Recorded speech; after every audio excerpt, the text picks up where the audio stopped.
simplement de l'antipathie, d'aversion. Ça veut dire qu'on peut trouver ça même dans l'église. Les signes des ténèbres sont visibles, même dans l'église. C'est comme ça que nous disons que les ténèbres peuvent être là, mais sans régner. Est-ce que quelqu'un m'entend? Est-ce que je me fais comprendre? Dans une église, on peut aussi trouver des sorciers. Et ce sont des signes des ténèbres. Mais il ne faut pas que les sorciers règnent dans l'église. Parce que les ténèbres ne doivent pas régner. Même quand les ténèbres sont là, mais les ténèbres ne doivent pas régner, on ne donne pas l'occasion aux ténèbres de régner. Dans nos familles, ça existe. Au travail, là où nous allons pour chercher la vie, ça existe aussi. Ça existe. Dans la famille de Jacob, Joseph en était victime à l'endroit de ses frères. Cet homme qu'on appelle dans la Bible Jacob était un homme très viril. Très viril. C'est comme qu'il dirait un homme très masculin. Il a eu 12 enfants.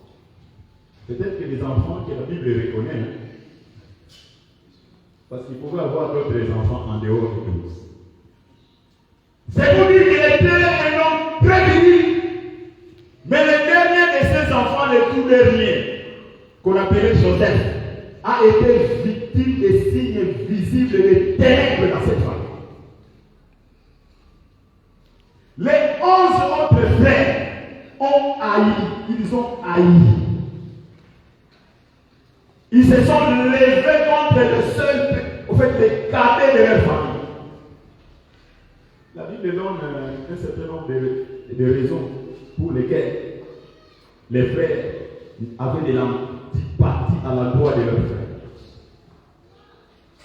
La Bible dit que la première raison, c'est que son père l'a haï dans sa vieillesse, et à cause de cela, papa aimait beaucoup Joseph. Lorsqu'on aime beaucoup un frère, pour un autre frère, ça peut susciter de l'inimitié, de l'antipathie. Parce que papa aime celui-là. La Bible ajoute qu'il lui a fait un habit multicolore pour témoigner son amour à l'endroit de cet enfant.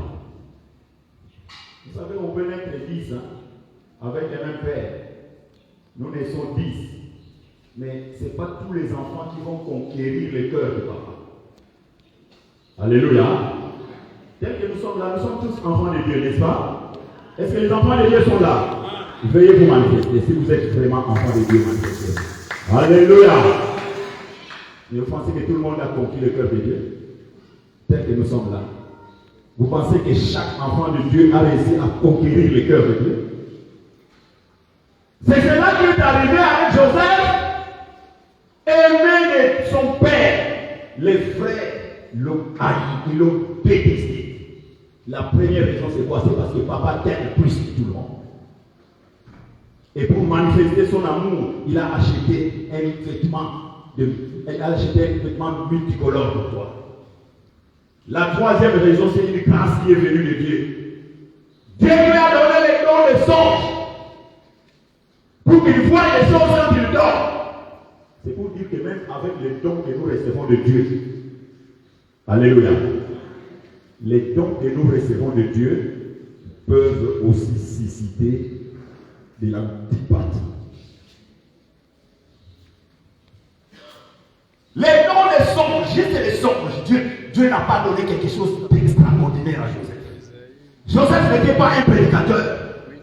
Joseph n'était pas un prophète. Mais Dieu lui a donné seulement des songes. Vous savez, quand Dieu vous donne quelque chose, même si la chose est minime, quand ça vient de Dieu, ça peut vous amener très loin. Alléluia. C'est pourquoi j'ai dit à quelqu'un d'ici de ne pas s'inquiéter. Ce que Dieu a placé en toi, ça peut t'amener très loin. Il a donné que les songes. Mais Joseph, avec les songes, sera devenu premier ministre en Égypte. À cause du songe que Dieu a placé en lui. Et cela a amené de l'antipathie. Donc l'antipathie, l'inimité, c'est un signe visible des ténèbres là où les gens vivent, que ce soit dans nos familles, que ce soit dans nos maisons, que ce soit au lieu du travail, même dans l'église. Je vais exagérer peut-être pour dire que vous serez étonné de voir dans une église deux frères ou deux sœurs qui ne peuvent pas se regarder en face. Amen. Deux frères qui chantent dans un même groupe d'adoration. Deux sœurs, un frère et une sœur, dans le même groupe qui sont des chanteurs, mais qui ne peuvent pas se regarder en face. Et parfois, qui sont incapables de se tenir la main pour se saluer. Ce sont des signes visibles des ténèbres parmi les hommes. Et c'est aussi étonnant de voir, peut-être que je vais scandaliser pour dire, vous allez voir un collège de pasteurs, c'est pas Beaumaville, hein? À Beaumaville, ça n'existe pas. Un collège de pasteurs où les pasteurs ne s'entendent pas. Tel pasteur et tel autre ne s'entendent pas. Et on pense que ce sont des situations normales. Ce sont des signes de ténèbres. Même quand nous disons, nous sommes la lumière. Quand 2 ou 3 personnes ne peuvent pas s'entendre, à fortiori les hommes de Dieu, ce sont des signes de ténèbres. Dans les collèges des pasteurs. Est-ce que nous nous entendons? Regardez un peu celui qui est à côté de vous. Faites un peu cet exercice. Tu vois comment il est beau, hein? Tu vois comment il est belle. Regarde encore l'autre là. Avec un petit sourire, hein? En tout cas, si tu es incapable de regarder, tu vas avoir un problème. Si tu es incapable de regarder, ça peut faire un signe de ténèbres. Sincèrement, je te le dis. Si tu es incapable de regarder ton frère et d'offrir un sourire, ça peut faire un signe de ténèbres. Ce sont des petites choses comme ça que l'on pense que ça c'est passable. C'est passable, mais ce sont des signes de ténèbres. Et nous disons que nous sommes la lumière du monde. Alors que quand on nous regarde, on voit visiblement des signes de ténèbres. Dans nos manières de tous les jours, on voit des signes de ténèbres. Ça risque d'être un slogan si nous ne faisons pas attention. Est-ce que les enfants de Dieu sont là? Nous ne sommes pas là pour les slogans. Les slogans, c'est bon pour les PPRT, les MLC, les partis politiques. Nous sommes là pour la cause de Dieu. Alléluia. On acclame pour Jésus. Mais si on ne fait pas attention, bien-aimés dans le Seigneur, si on ne fait pas attention, vous êtes la lumière du monde, risquerez d'être un slogan. Parce que nous déclarons être la lumière, mais dans la vie de tous les jours, ce sont les ténèbres. Que les gens voient. Je donne ceci pour qu'on comprenne. Est-ce que réellement on est lumière ou on est dans les ténèbres parlant de lumière? C'est facile de parler de la lumière. Je pense que les frères Yannick est là et les autres frères qui sont électriciens. Parler du courant, utiliser les courants, parfois c'est la moindre des choses. Mais fonctionner de façon que les courants produisent la lumière, ça c'est une autre chose. Ce n'est pas donné à n'importe qui. Et les enfants de Dieu vont être comme des personnes qui fonctionnent, qui conjuguent ensemble pour que la lumière soit.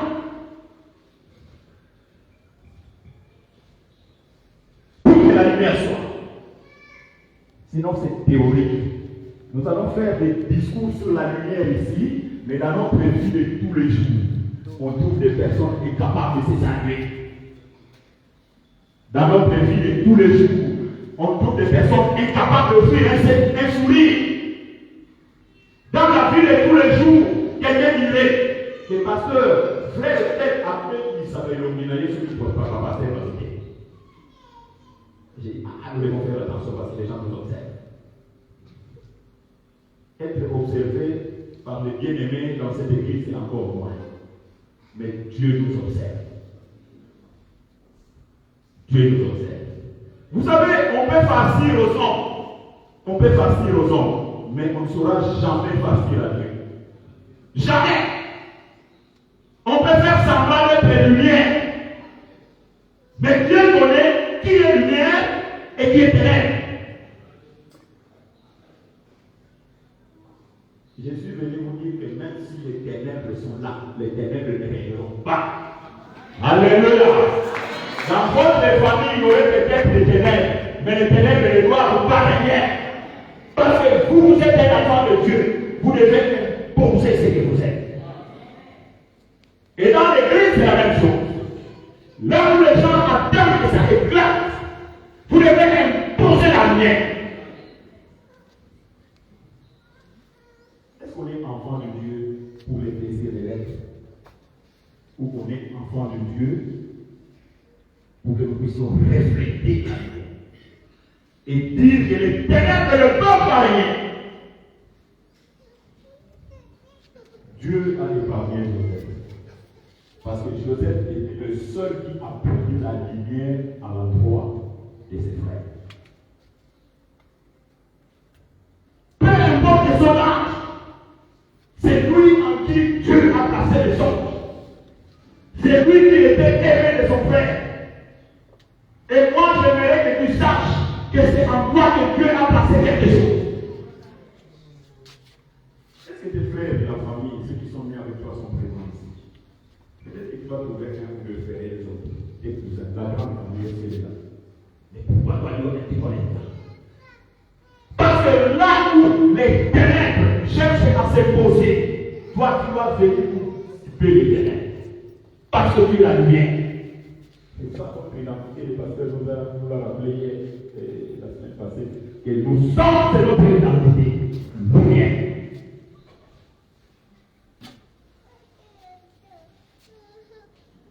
Et comme un mal dans les ténèbres appelle toujours un autre mal. Dans les ténèbres, je dis, les ténèbres, c'est la force du mal. Le mal appelle toujours un autre mal. Les frères de Joseph l'ont haï, ils l'ont surnommé. Mais il y a des surnoms parfois qui font du bien. Mais les surnoms qu'on avait nommés à Joseph. Vous pouvez lire ça dans Genèse 37. Genèse 37, 4 et 5, pour voir cette histoire de Joseph. Mais au verset 19 de Genèse 37, au verset 19, on le surnomme l'homme de songe, de rêve, voisinose. C'est ça en fait, ce n'était pas de façon honorable. Lorsqu'on vous surnomme un Messi, ça vous fait du bien. Parce que ça veut dire que vous jouez bien au foot. Lorsqu'on vous surnomme Ronaldo, ça met la joie. Mais quand on va vous surnommer, pour ceux qui ont grandi à Boma, quand on vous surnommera Tony,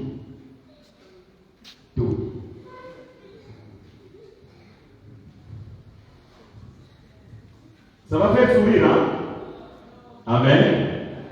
Parce qu'il y a des surnoms, il y a des surnoms qui n'honorent pas. Et comme les mâles appellent un autre mâle, c'était le cas. Et cela ne suffisait pas, on disait Dioné. L'homme de songe et la triomphe, donnons-lui la mort. Mais dans la providence divine, ils n'ont pas pu donner la mort à leur frère. Alléluia. Au contraire, le frère restera porteur de lumière pour cette famille. Jusqu'au bout. Jusqu'au bout. Porteur de lumière, pourquoi? Parce que quand ils arrivent en Égypte, dans un contexte de faim, la faim a envahi le pays d'Israël. Il fallait sortir de ce pays pour aller chercher la provision en Égypte. Ils arrivent en Égypte et ils trouvent leurs frères Joseph. Les frères qu'ils arrivent en Égypte. Et comme ce frère était lumière, il a pardonné même là où il ne fallait pas pardonner. Alléluia. Là où il fallait se venger, le frère a offert le pardon. Voilà ce qu'un homme qui peut dire je suis lumière, nous sommes la lumière. Je vous dis sincèrement, ici il y a des frères et sœurs qui sont incapables de parler. Mais pas toi. Pas toi. Toi qui as déjà pardonné, d'ailleurs tu as tout pardonné. Tu as déjà tout pardonné. Et donc Joseph me dit, je suis la lumière du monde. Nous sommes lumière du monde parce que là où pratiquement on trouve que c'est impossible de pardonner. Lui pardonne. Il émission qui passe comme ça, je vois ça sur comme ça. Un garçon a pris une femme, donc le garçon a tué le père sans qu'il se rende compte. En ce moment-là, il n'avait pas encore rencontré cette femme. Et maintenant, il l'amène dans une émission pour lui dire, Madame, j'ai des choses à te dire. J'ai des choses à te dire. Le garçon commence à pleurer. Il dit, je dois parler parce que c'est moi qui t'ai amené ici. Et Madame dit, parle, vas-y, mon mari ne pleure pas, s'il te plaît, parle. Je veux t'écouter, parle. Il dit, elle dit, Madame, dis-moi l'histoire que tu racontes là, quand nous sommes en chambre, quand nous sommes au lit, l'histoire de la mort de ton père qui était assassiné par un jeune homme là. Le jeune homme là, c'est moi. C'est ton mari. Il dit, c'est toi qui as tué papa, c'est toi. C'est toi. Les garçons veulent parler, il dit, la femme dit, arrête, je n'ai pas besoin. Vous pensez que dans des situations comme ça, c'est facile à pardonner? Mais Joseph a pardonné à ses frères. Lumière du monde. Il dit, ces gens m'avaient déjà tué. Mes frères ici, ils m'ont déjà donné la mort. Parce que c'est par la providence divine que j'ai été sauvé. J'ai été sorti de justesse par leur piège. La providence divine m'a sorti de la situation. Mais quand il voit ses frères venir chercher la nourriture, il leur offre suffisamment de nourriture. Il pardonne à ses frères. Il veut dire, je suis lumière. Nous sommes la lumière du monde. Pour passer de l'unité à un second, que j'appelle ici la maladie. Vous savez que la maladie peut aussi être un signe visible des ténèbres qui sont invisibles. Parce que les ténèbres dont nous parlons ici sont les ténèbres spirituelles. Je l'ai identifié par la force du mal. Je n'ai pas dit qu'un chrétien ne peut pas tomber malade. Amen. Est-ce qu'il y a quelqu'un parmi nous ici qui ne tombe pas malade? On raconte que le fondateur de notre église était un homme extraordinaire, avec un don de guérison. C'est lui qui a fondé la CMA qui a donné naissance à la fédération. C'était un homme extraordinaire. On dit, il avait un don de guérison. Et il avalait rarement les comprimés. C'est lui qui dit rarement, vous voulez même dire qu'il n'en avalait presque pas. Parce que le Seigneur a donné en lui, il lui a donné un don de guérison. Mais ça ne veut pas dire qu'il ne tombait pas malade, parce que si on ne tombe pas malade, il n'y a pas de guérison. Est-ce que quelqu'un m'entend? Dans l'église de l'Alliance, on dit, la croix là-bas, c'est quoi? Christ est notre sauveur, parce qu'il nous a sauvés du péché. Christ est notre sanctificateur, parce qu'il nous sanctifie. Christ est notre guérisseur, parce que Christ est notre guéri. Elle nous guérit de quoi? Donc je n'ai pas dit qu'un chrétien ne peut pas tomber malade. Mais, une succession de cas de maladie, peut être un signe de ténèbres. Je vous raconte une expérience. Quelqu'un est malade. Dans ma famille, on l'amène dans un hôpital. Si Papa Manzali, notre premier fils, a encore bonne mémoire, il peut s'en souvenir. Il connaît ce que je. On l'amène dans un hôpital. On le soigne, 2 semaines après, la personne est complètement guérie. On rentre à la maison, 1 semaine après, la personne est réchie. On est obligé de repartir voir les médecins. Les mêmes médecins. On le soigne, il est guéri, il retourne à la maison, 2 semaines après, il réchit. Alors les conseils des grands, c'était quoi? Parmi ces conseillers, l'homme dont je viens de parler. Amen. On dit qu'il faut aller dans un grand hôpital. Bon, nous sommes partis dans un grand hôpital. On a soigné une semaine après, la personne est rétablie. On rentre à la maison une semaine après, la personne est régie. Il fallait partir maintenant pour une deuxième fois dans ce grand hôpital. Une semaine dans cet hôpital, la personne est rétablie, on retourne à la maison, la personne est régie. Les pasteurs dont je parle, parmi les conseillers, va encore donner cette version. C'est mieux de voir un spécialiste. Et nous sommes partis voir un spécialiste qui, à l'époque, était dans les royaumes, qui vient souvent la servir ici. Il connaît cette histoire. C'est lui qu'on appelle le docteur Juan. Il est là! Là, c'est à Caen, nous sommes déjà à Caen. Il dit c'est un cas opératoire, mais pasteur, j'ai pitié de vous. C'est mieux que ça se passe à Boma, chez moi, à Mamadi, pour que vous ne puissiez pas faire les valides, les navets. Je dis, ça nous arrange. On arrive là. La personne qui s'est rétablissée dans les hôpitaux précédents n'arrive plus à se reconstituer.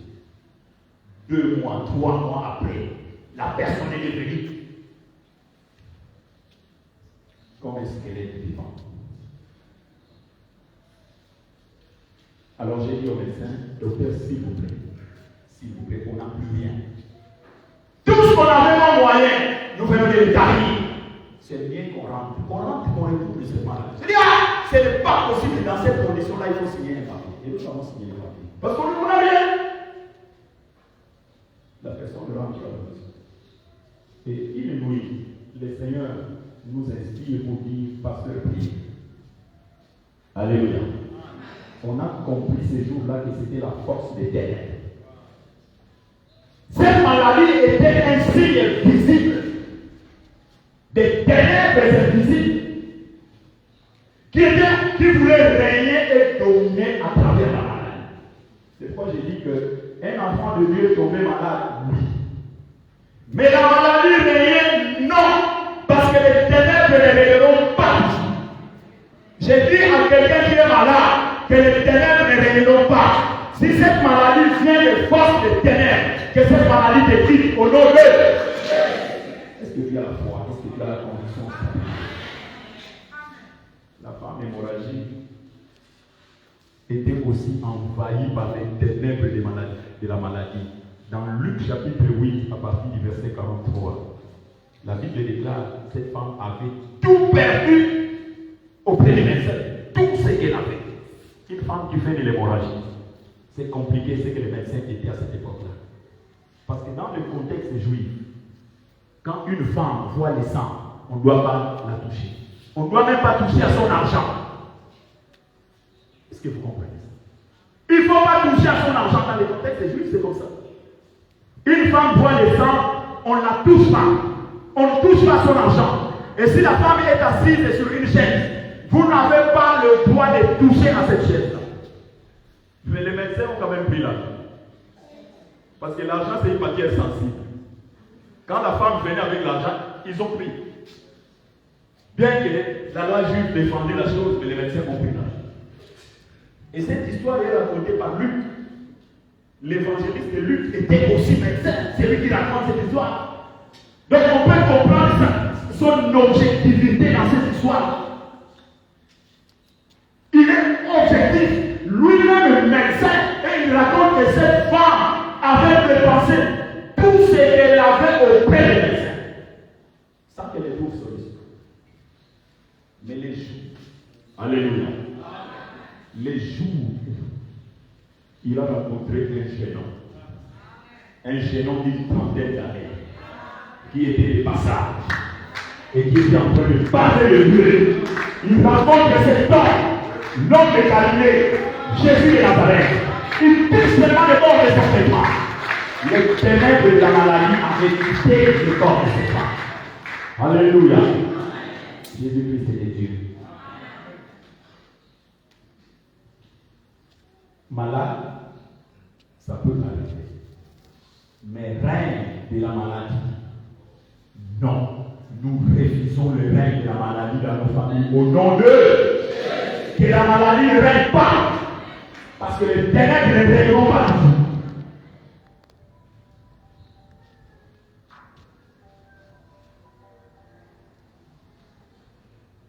Les échecs. Il y a notre signe visible des ténèbres. Les échecs. Les enfants de Dieu sont partagés à ce niveau-là. Parce que l'apôtre Paul ne croit pas aux échecs. Donc l'échec pour l'apôtre Paul n'est pas pour les enfants de Dieu. L'apôtre Paul dit semblant d'échec, oui, mais pas échec. Parce qu'avec Jésus, on n'échoue pas. Alléluia. C'est comme ça que Paul dira toutes choses concourent au bien de ses cœurs. Donc quand quelqu'un dit ça, ça fait voir que pour lui l'échec n'existe pas. Parce que même ce que vous appelez échec, ça concourt au bien de ses cœurs. C'est un semblant d'échec, mais ce n'est pas un échec. Ça c'est Paul qui l'a dit. L'apôtre Paul. L'échec n'existe pas. Dans la mesure où tout concourt au bien de ceux qui aiment Dieu. Même si les premières fiançailles ont échoué, ça ne veut pas dire que c'est un échec.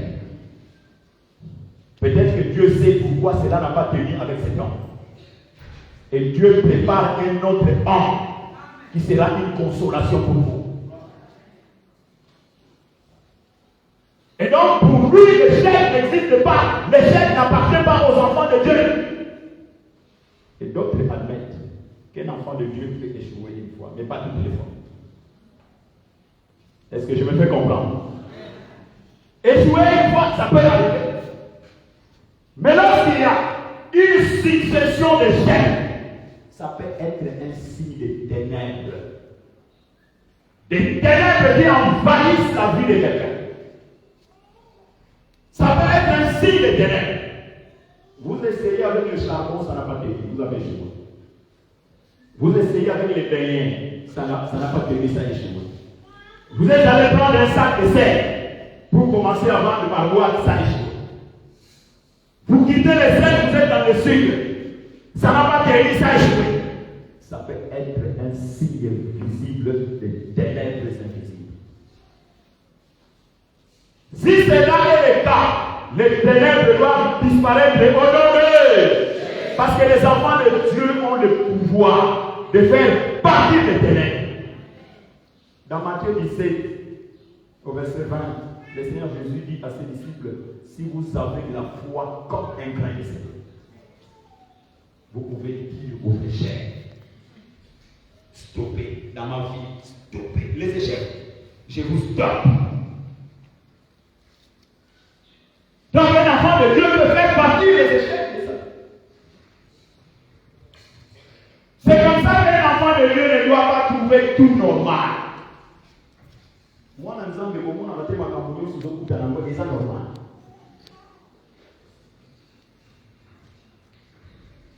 Mais on se normal doit l'être. Il devait échouer dans la guerre, échouer dans les campagnes, il échoue avec sa vie, c'est normal. Ça arrive. Un autre échec vient, c'est normal, ça arrive, un autre. Une succession d'échecs peut être un signe de ténèbres. Et les ténèbres, il faut les faire partie. Parce que nous sommes lumière du monde. Les enfants de Dieu sont les enfants de la lumière. Nous sommes lumière du monde. Nous n'avons rien à voir avec les ténèbres.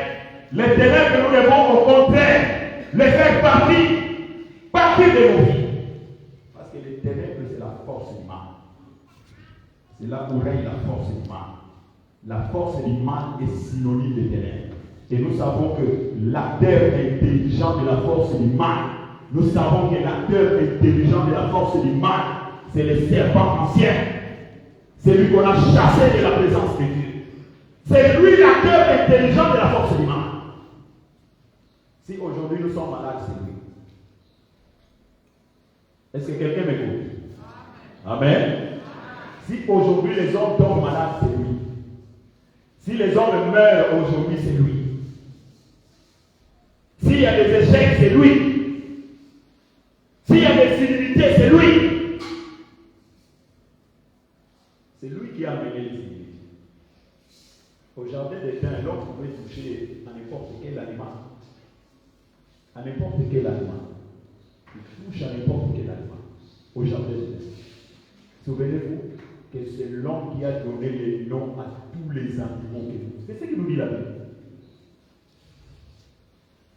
L'homme regarde un animal et dit Yozanda. Et jusqu'à ce jour, on l'appelle comme ça. Il regarde un autre animal et dit Yo, il faut la niam. Et jusqu'aujourd'hui, on l'appelle niam. C'était extraordinaire.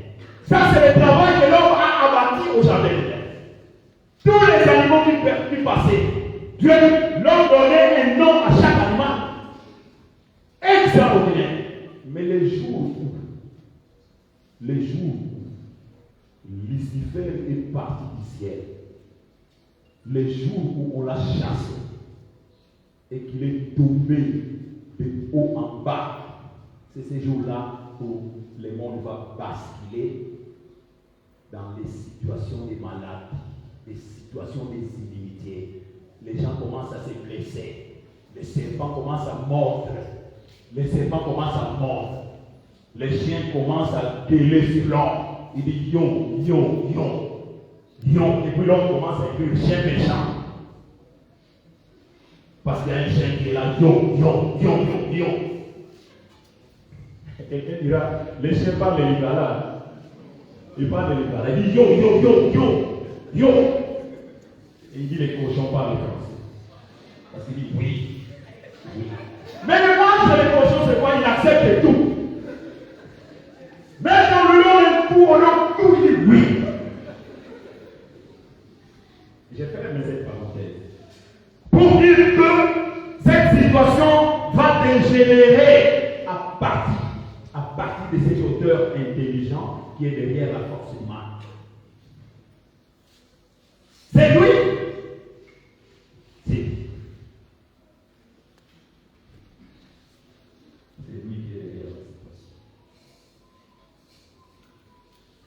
Dernier dans les Seigneur. Je vais parler du dernier indice ici, la mort. Est-ce que les enfants de Dieu sont épargnés de la mort naturelle? Non.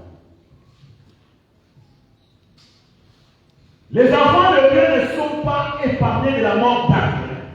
La preuve, c'est quoi? Dans ce monde est passé des hommes de Dieu très très puissants, comme l'apôtre Paul. Très puissants.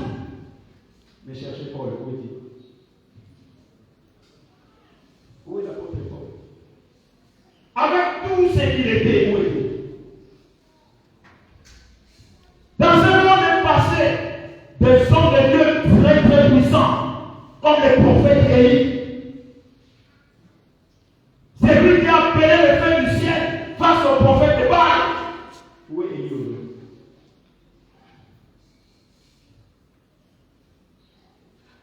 Des hommes de Dieu puissants, comme Élisée, qui en face du général syrien Naman n'a même pas approché cet homme. Il dira à ses serviteurs, allez lui dire d'aller se baigner aux eaux du Jourdain. Et les prophètes ne même pas ça. La personne qui est partie aux eaux du Jourdain, elle va plonger 7 fois et la guérison est éternelle. Alléluia. Des hommes de Dieu très puissants. Cherchez-moi les prophètes d'Élisée où dit la mort naturelle. Nous sommes des passagers sur la terre. C'est ça. Et donc nous devons nous amener la pensée selon laquelle notre cité céleste, c'est la mort. C'est comme ça que Jésus dira, je m'en vais vous préparer de la place. Et là, il y a de la place pour chaque enfant de Dieu. Pour tout enfant de Dieu, il y a de la place. Est-ce que les enfants de Dieu sont là? Venez manifester. On attend pour Jésus. La mort naturelle. Mais il existe d'autres morts qui ne sont pas des morts naturelles. Il y a des morts qui sont des morts artificielles. Et ça, c'est les morts que les enfants de de Dieu ne vont pas digérer, ne vont pas accepter. Peut-être que dans votre tradition, vous n'avez jamais suivi que vous avez eu là.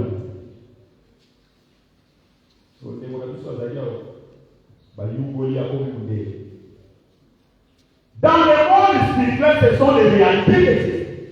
Vous verrez quelqu'un ici, mais la personne se retrouve de l'autre côté. C'est ce genre de morts-là qui sont entretenus par la force humaine, par les ténèbres. Et les enfants de Dieu doivent dire non à cette mort. C'est comme ça que quand David dit, je ne mourrai pas, je vivrai. David n'est pas le temps de la mort naturelle, parce qu'en tant qu'humain, David sait qu'il y aura un jour où je quitterai cette terre. Mais si les hommes complotent, la force humaine complote, les méchants complotent pour que je quitte ces morts, David dit, non, je ne mourrai pas, je vivrai. Et je raconterai les merveilles de l'Éternel. Alléluia! Je ne mourrai pas, je vivrai. J'aimerais que tu comprennes la chose. Et si tu es un enfant de Dieu, tu ne souffres pas de mettre ta main encore en l'air. Alléluia. Pour faire cette déclaration avec moi. Est-ce que vous tombez dans le beau ou pas? Au salut déclaration avec moi. Comme le salut. Je ne mourrai pas. Je vivrai. Je raconterai les merveilles de l'Éternel. Comment une déclaration au salut? S'il y a des gens qui sont en train de comploter quelque part pour que l'humain tourne là. Parce que Dieu ne fait cette déclaration. Alléluia. Quelqu'un qui fait cette déclaration-là, même à ta Ochemba, Sunanzila, Naïta Mazo, les Gamba sont aussi pas. Est-ce que les enfants de Dieu sont là? Comment on a jeté ma déclaration de ça dans l'église? Ils ont ça la déclaration au Bombay. Comment on a jeté? Dans le bima, on a tout petit peu. On a offert la Bible. À cause de ta négligence de situations comme ça. On m'a offert une portion de terre. On m'a offert une portion de terre, moyennant un peu d'argent. Mais cette portion de terre-là est dans un cadre très favorable. Et là, dans cette portion de terre, il y a un baobab. Un grand baobab. Donc, pour profiter de cette portion de terre, il faudra abattre les baobabs. Et j'ai passé beaucoup de mois. Et un jour, le Seigneur m'a dit, c'est baobab, il plante. Avec de ma peur. Là, j'ai dit au Seigneur, je ne peux pas de foi parce que cette peur aussi, je n'ai jamais eu cette peur. J'arrive là. J'ai osé. Et nous avons prié de son nom. Je vois un homme comme ça. Un homme comme ça. Il me cherche. Il dit, Mathieu, vous pouvez passer. Je dis, c'est moi. Et qu'est-ce que tu veux? Il dit, on m'a envoyé, on m'a dit que je vienne auprès de toi pour abattre un baobab. J'ai dit, toi? Vous plaisantez. Toi? Il n'a même pas 1m40, c'est de tout. J'ai dit, tu as quel âge? Papa, j'ai 25 ans. 25 ans!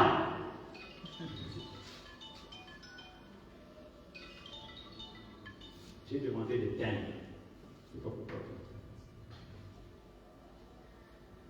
Toi, 25 ans, et tu veux, face à un baobab, tu veux te dire, toi. J'ai dit, jeune homme, la personne avec qui j'étais en contact me dit, papa, parce que donnez-lui du travail. Et nous sommes pas. Le même jour, quand il commence à frapper sur le baobab, il dit, papa, parce que, est-ce que maintenant, qu'est-ce que vous pensez? Ça peut tomber. J'ai dit, si tu es prêt, ça tombe parce que je suis déjà en contact avec l'environnement qui fait tomber ça. Mais à côté, vous voyez les baobabs, la fibre optique passe par ces baobabs. Les fils de la fenêtre passent par ces baobabs.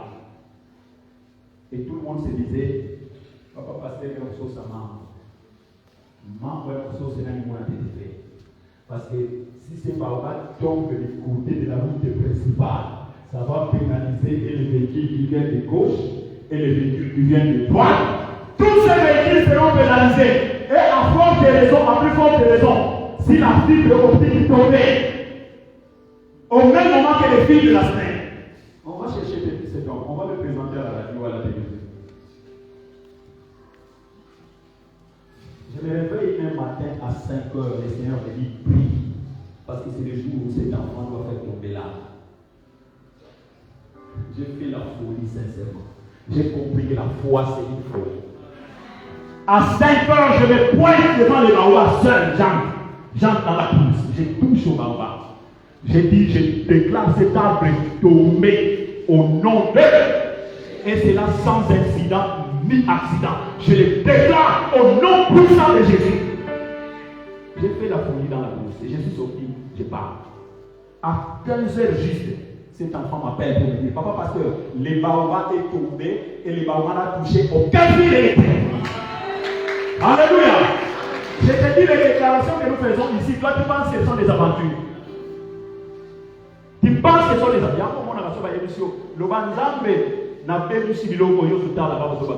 Je suis trop lourd. Avec ça, avec toute cette importance que j'ai. Parler comme cet homme-là. Cet homme-là qui parle là devant, qui n'a même pas de véhicule. Moi j'ai.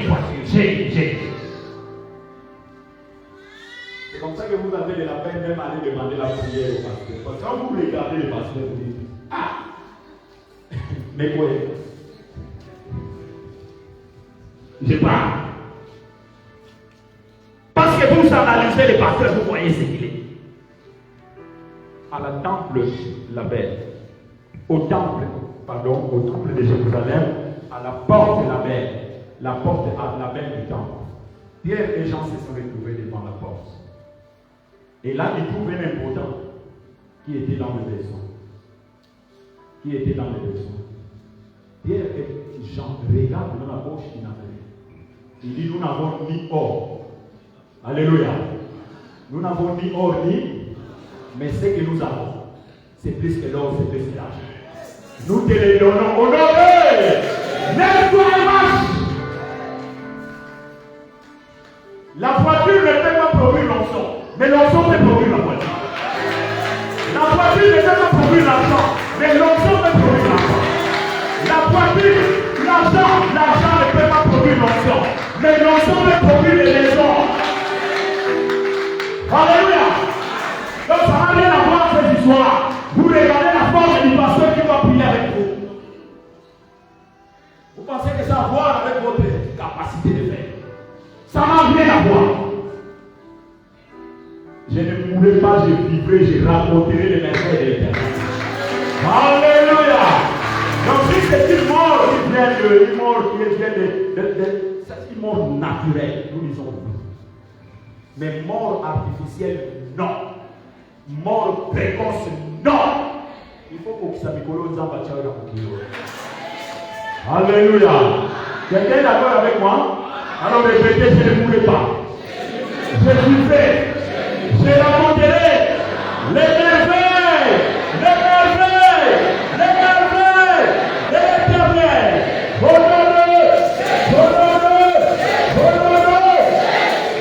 Racontez les merveilles. Je ne mourrai pas. Dis-moi, si les gens ont tapé les pièges, tout bien quelqu'un qui meurt, vous n'allez pas mourir au nom d'eux.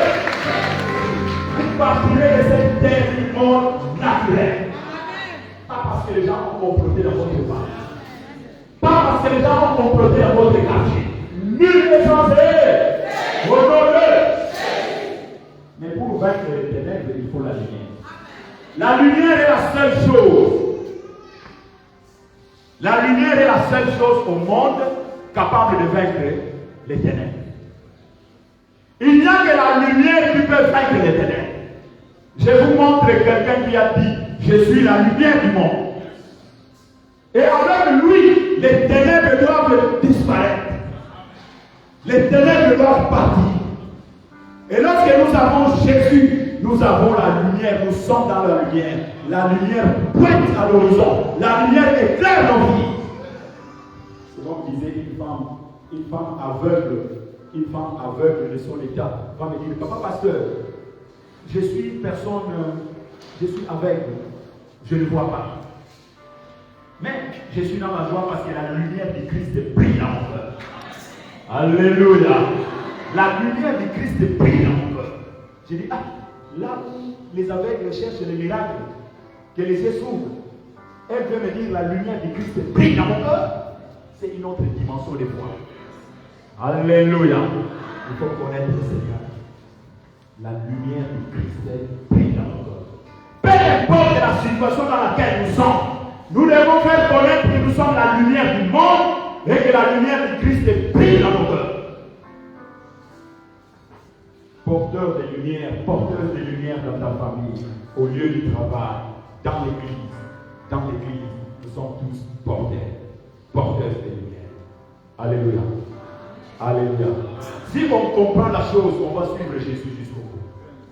Jusqu'au bout, je vais te suivre dans les bons, les mauvais jours. À toi pour mourir et vivre, à toi Jésus pour toujours. Oh, jusqu'au bout, je vais te suivre dans les bons, les mauvais jours. À toi pour mourir et vivre, à toi Jésus pour toujours. Et donc lorsqu'on chante comme ça, c'est un vœu qu'on fait à Dieu. Si vous vous rendez compte que c'est un vœu que vous faites à Dieu, jusqu'au bout je vais te suivre. Que cela soit une réalité. On s'élève pour prier. On s'élève pour prier. On s'élève pour prier. Vous gardez la disposition des prières là où vous êtes. Et vous commencez à dire merci à Dieu. Dites merci à Dieu. Merci à Dieu pour les messages de ce matin. Commencez à dire merci.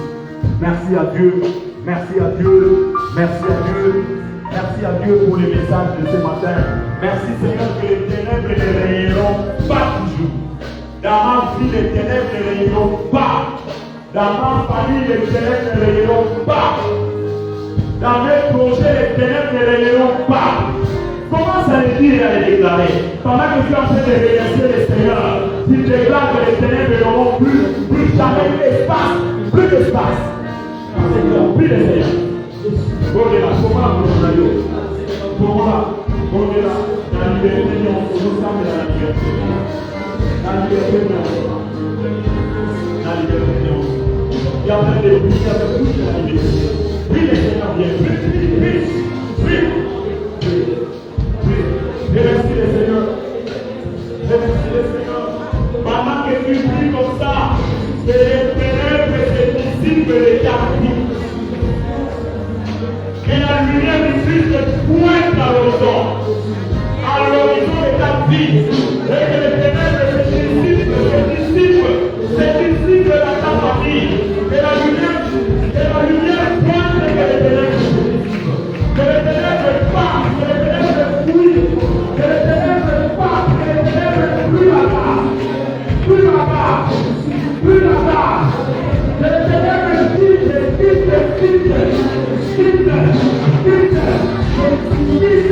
Commence à lever l'ordre. Commence à lever l'ordre. Pesa visito, tenebro,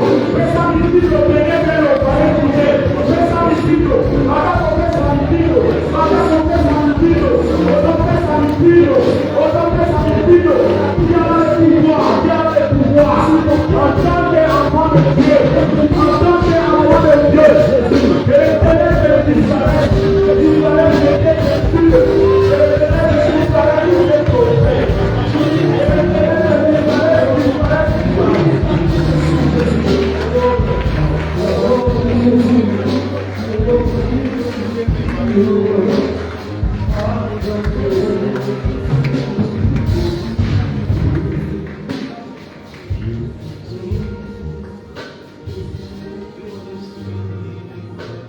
Est-ce que tu peux dire cette prière après moi?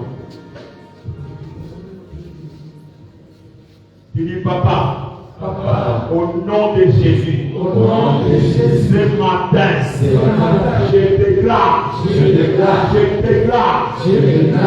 pas de ténèbres. Les ténèbres partent maintenant. Loin de ma vie. de ma vie, loin de mes relations, loin de mes projets, loin de mes affaires.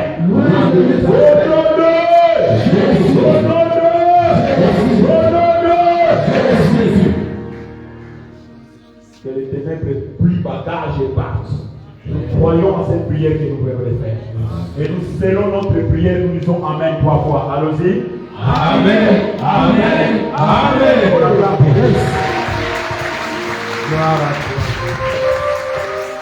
Veuillez vous asseoir.